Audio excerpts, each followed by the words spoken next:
Hello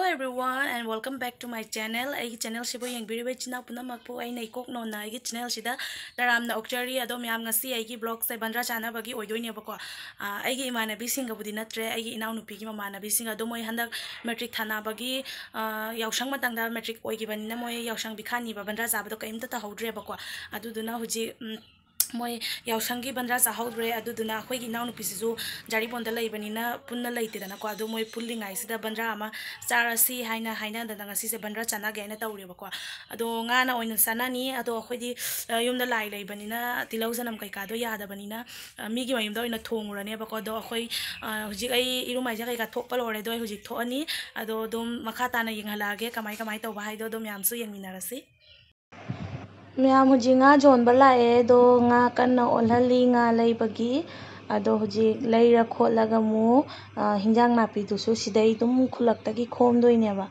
do myam jengminarsi akoi bazar chatre punamak laikai khulaktagi phangba punamak lai khotna hona doini do myam jengminarsi ko nga se laure huji lebu jara botol nangda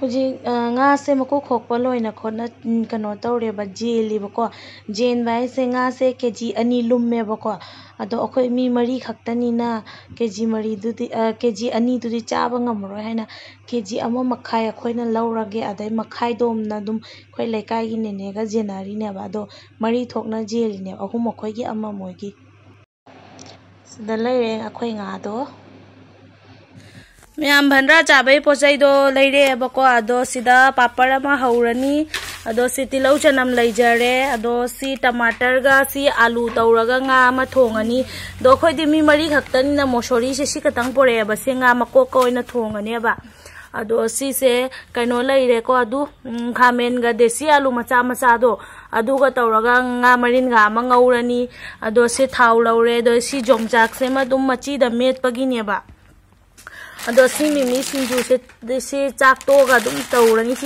si cold drink si gane asi si gana chak to kholaga tonga noina charani bako do salad ma tawgena tawba do thabi se phangakte bako thabi se jumgi apan bane aina asi se pure e duga kobi su phangakte gajar su phangte habidi akhoi se bazar chatte bako khulakta gi si khom mangaktani aba bazar do chalaudre thengaina aduna salad se kamai tawja bai do jengani myam do sitani ado myam khoi ji se semba khotpa tawgi ko ado semba khotpa loraga mu amu yang halage myam yang minarsi video se loibao myam siga leire khoi thong thakpagi pochai chama khotpa loire ado huji khoi thongat lage ko myam ju yang minarasi thengmana di loire ado dum yengbiu myam video se loibao myam khoi thong thakpa hogale do sida kaino marin nga ngauri bako do sida na nga ngaure ado son side ta su tawri ba ado jenghalake myam jengminasi ado myam sina topani du siga ina he lakpa dukan du ne ba do siga na mu se papar hobagi honari adai kano leire sida hawai su kamba lore do sida na hawai ga papar ga tawrani ba do sondana mu nga marin ga honari ado sida hawai sok tawbagi jenam ga tilau ga leire do sondagi ma kano tawraga papar hauraga sok tawraga laksarani do ai son gi tumu jengurage ngahak sise kano tawre grinder do na takhaire tilau chanam sing adai di dum tomato khara hape do tomato sonda busu leibako do si takhaire nga thongmogi ne ba sisina ado chak to sida rice cooker do na thonge do si alu siga tonga morok siga tawraga se jongsak se si jongsak siga met toine ba ma me amai akhaba nga marin ga ngauba loina sida nga mu thongale ba ko do se nga se ngokhale do sida nga ngauba leire do si thongba loraga I jenghalage ko me am phajana aina nga thongi sigi manakta thoibi si ju kanna sangye ba ko do me am si hui si mami thoibi gauye ba tho aina kanna hinjang thongi duga ma so enda kanna sangbiri duga aina dum nungsi na video se kapsalawi ne ba nungsi dra yengo ya changchalai jeng aina khara lu tawbire aina monda ma'am सिदा लेरे nga thongba do jikse mahi hape bako do phajana shawala kana muthalani loirani ado se loiraga mu yangala ge ko ma'am हिंजांग साउरे अदो लोय पुंग अनि हेले बको चाक लामन गिना मही से खतंग बुदि लांगे बको फक्सन बका गाय रोय थांगदारानी से सौबै मतंग से अदुम थांगदारागे दो होरेन आ चाबगी मफम दो यौरगा मु यंगलागे को मैम पुंग अनि ताय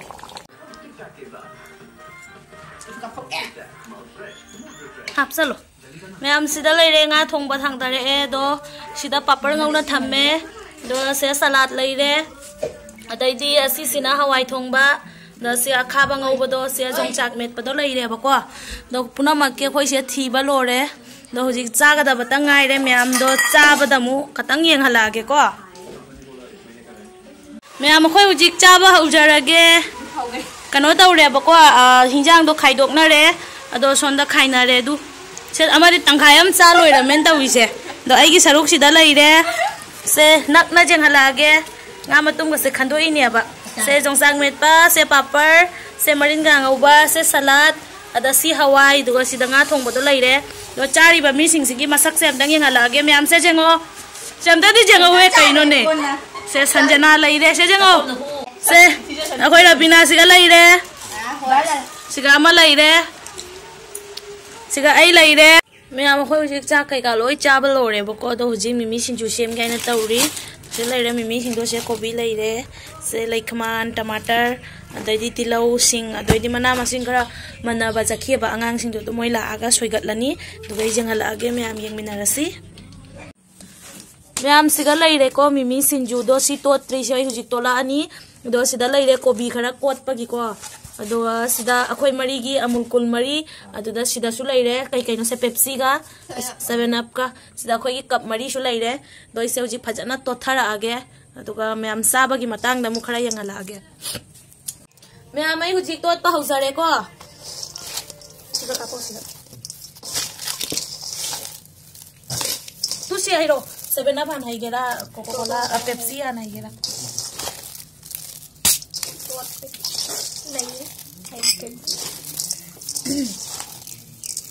Big bisa này nghe.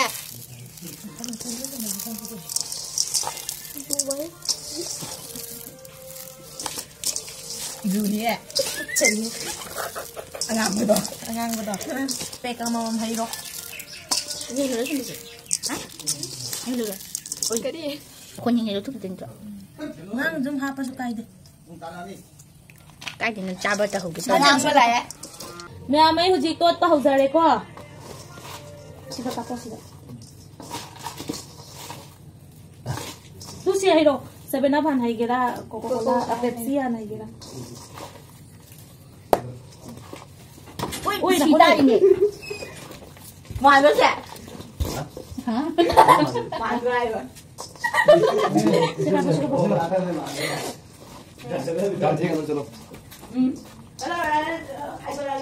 Ini kan dia kena loy air untuk thadu orang sama. Mẹ hana test tau ge, hawi haute. Thum morang nam da bai dam na. Test tau ra ge ko. Okay tai ta de doi hara ge.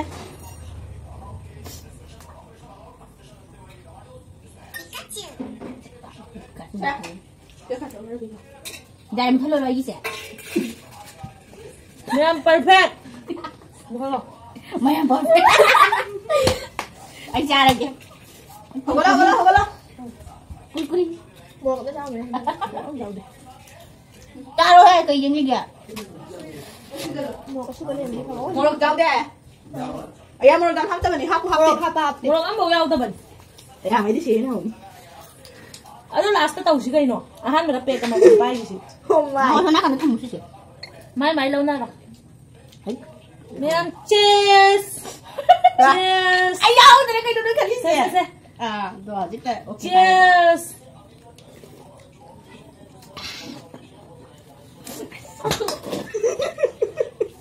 Sino video ba? Cách tự nó ngay rồi.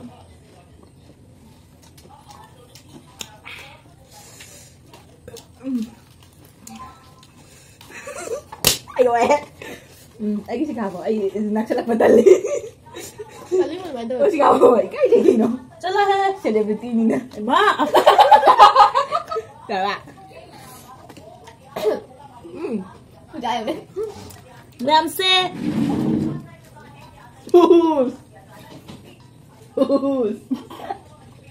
Wow, đầu tiên mình ơi, điều nè. Anh phải chạy. Camera cái gì mà sao được nó? Ê quay này. Cái gì ạ? Trời. Gì ạ? Rong cua mà. Không rong, một rong rong đâu. Chỉ có đi ngọc mình. Chào rồi. Quay. Hạ luôn. Chắc chào bao nhiêu? Chắc này.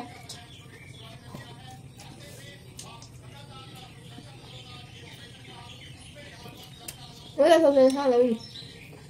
Chạc là chạc. Hùng nó cũng dính vào bên ngoài kìa. Sao bên nào ở ngoài gì?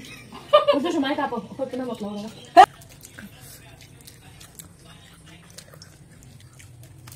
Nè mà khối cái mobile sen sẽ phật rồi. Phan ni phan lấy ra vào mặt cha kia nhé. Phan là cầm cho lấy vào cái đó. Lấy ra dây à bạn. À tu nani? Mẹ mujik. Ayun na Sige no. 7-Up ntra. Ama do kayo no Pepsi la. Pepsi thakloy na hujik 7-Up. Haidi asai gitu na jungang asina jungaw. Asai gitu na. Asi sina kasari gi jungaw ba. Balman. Aday di asai ama do na angang ba. Mimi se me am lai ria ba ko sa ba ngam na dre. Chak tok pa se kuina dri banina. Ado si lo jungaw se lo ra guys. Poto. 7-Up ni ko miam. Jungaw hai de kai na thajani mo dong nga hakin phagi tau bani do siga amul kulsu kinari puk siga de ekdam jaga lai na dre. Ado si thak pa se thakna ra di video se kape thakna dra di thakna dre. Amul kulsu do.